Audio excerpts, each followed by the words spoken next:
Pour continuer dans la série des vidéos en parlant de React, on va parler d'une partie qui s'appelle le server-side rendering. Alors déjà, pour vous expliquer de quoi s'agit-il, je vais déjà vous exposer quelles sont les problématiques auxquelles répond le server-side rendering. En fait, de base, quand vous arrivez sur des applications de type one-page sur lesquelles vous allez pouvoir accéder à une application où vous n'avez plus de rechargement de page comme on a pu le voir sur les précédentes vidéos, ce qui se passe le plus souvent, c'est que quand vous arrivez sur une telle application, vous allez avoir une espèce de chargement qui va se faire où on va vous dire veuillez patienter le temps que l'application se charge. En fait, derrière, il y a tout un cheminement d'actions qui sont faites pour vous afficher l'application. Donc la plupart du temps, qu'est-ce qui va se passer? C'est simplement que l'application, une fois que vous accédez sur cette page, elle va télécharger donc un document HTML qui va être complètement vide, donc vous n'avez pas de DOM HTML qui va être représenté. Le navigateur va automatiquement télécharger ce qu'on appelle les assets, donc tous les fichiers JS, CSS, etc., etc. Et une fois que les fichiers JS sont téléchargés, c'est à ce moment-là que votre application va pouvoir être exécutée et afficher donc les résultats que vous attendez sur la page que vous demandez.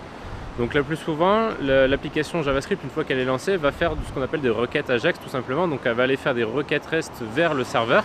Et ensuite, une fois que ces requêtes ont été effectuées, les traitements vont être effectués pour afficher votre interface graphique et afficher les informations que vous avez besoin. Vous voyez toutes ces étapes de chargement, ça va ralentir le temps de chargement de votre première page.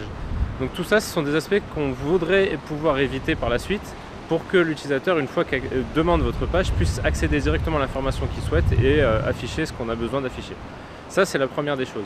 La deuxième des choses, ça va être plus pour le côté référencement. En fait, quand vous avez des moteurs comme Google, Yahoo, etc. qui vont naviguer sur votre site et chercher à indexer le contenu que vous présentez sur votre site, ce qui va se passer, c'est que ce robot-là va demander donc l'accès à la page concernée et une fois qu'il va la recevoir, va la traiter, va l'analyser et indexer le contenu que présente cette page. Sauf que si vous n'avez pas le document HTML qui est rempli par défaut, vous voyez bien que le robot ne pourra indexer rien du tout. C'est-à-dire qu'une fois que votre document est vide, il n'y a rien à indexer, donc du coup, votre site ne peut pas être indexé et donc référencé sur les moteurs de recherche. Ça, c'est la seconde problématique qui fait que l'utilisation des applications one-page n'est pas forcément l'outil idéal. Bien évidemment, aujourd'hui, Google ont les moyens d'exécuter votre fichier JavaScript et ensuite de récupérer le contenu qu'a découlé l'exécution de fichiers JavaScript. Autant vous dire qu'à l'heure d'aujourd'hui, je ne suis même pas certain que Google a mis en place ce principe-là et donc c'est pas forcé que votre site puisse être référencé malgré le one page.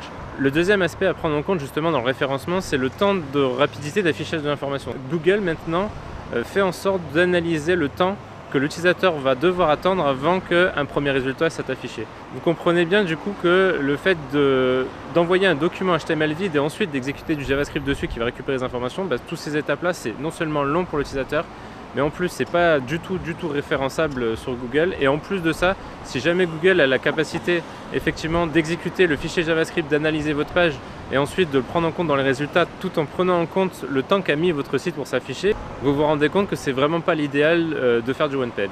Du coup, il faut absolument chercher une solution pour répondre à ces problématiques. Et la solution, c'est le server-side rendering. Alors à quoi ça consiste?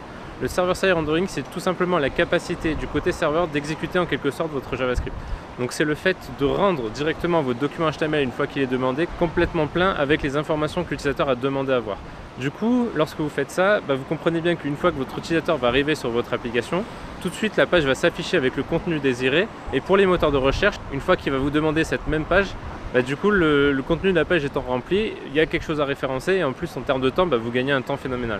Alors React propose la possibilité d'utiliser du server-side rendering, que ce soit pour du Node.js, donc c'est-à-dire qu'avec votre application Node.js, votre serveur Node.js, vous allez être capable d'exécuter du React et du coup de rendre votre page de telle sorte à ce que votre document HTML soit plein une fois que vous rendez la page à l'utilisateur, mais aussi est capable de s'interfacer sur d'autres langages comme du PHP ou comme du Python. Donc vous avez la possibilité aussi d'utiliser du React pour pouvoir rendre votre page et faire en sorte que tout soit rempli dès que l'utilisateur arrive sur votre site. L'utilité et l'avantage de faire du server-side rendering, c'est aussi que vous allez pouvoir partager du code aussi bien du côté client que du côté serveur. Comme c'est le même code qui est exécuté du côté client et du côté serveur, du coup vous voyez bien qu'il y a pas mal d'actions que vous allez pouvoir réaliser à la fois des deux côtés. Ce qui fait que vous allez pouvoir partager du code comme ça entre le client et le serveur. Avant, ce qu'on faisait, par exemple, je vous donne un exemple tout bête, si vous aviez un formulaire à valider, donc c'est-à-dire que vous avez un formulaire à afficher à l'utilisateur et ensuite à valider, ce qui se passait, c'est que souvent on faisait une validation côté client pour que l'utilisateur n'ait pas à attendre la réponse du serveur. Et ensuite, une fois que cette première validation a été effectuée, on refaisait une autre validation côté serveur pour être certain que les données n'ont pas été trafiquées et que effectivement les données correspondent bien à ce qu'on attend. Donc vous voyez, ça ce sont deux étapes qu'on fait habituellement, donc une étape côté client et une étape côté serveur. Le fait de faire du server-side rendering, vous allez pouvoir mutualiser ces bouts de code qui permettent de faire la vérification des formulaires. Ce qui fait que le code qui va être exécuté côté client va être exactement le même que le code côté serveur qui va re-effectuer cette vérification. En termes de développement, vous gagnez un temps phénoménal parce que non seulement ça va plus vite à développer parce que vous le développez une fois pour le client ou pour le serveur et du coup c'est disponible pour les deux, mais aussi en maintenant vous allez gagner énormément parce que si vous avez besoin de rajouter par exemple un champ dans votre formulaire ou modifier la validation d'un champ dans votre formulaire, vous n'avez pas deux endroits à venir modifier, vous avez juste un seul endroit à venir modifier. Et ça modifie pour les deux côtés. Donc vous voyez vraiment l'intérêt du server-side rendering, c'est ça, c'est non seulement vous gagnez en performance, vous gagnez en référencement parce que du coup votre site devient tout de suite référençable en utilisant ces dernières technologies. Et en plus de ça, en termes de maintenance et en termes de temps de développement, voilà, c'est beaucoup plus rapide. Alors de plus en plus de librairies se mettent au server-side rendering. Vous avez aussi Angular qui ont fait beaucoup d'efforts sur cet aspect-là. Mais c'est vrai qu'aujourd'hui, la méthode la plus simple pour faire du server-side rendering, c'est reste React. Alors attention parce que c'est encore un peu balbutiant, c'est-à-dire que la mise en place de toute cette architecture est quand même assez complexe encore.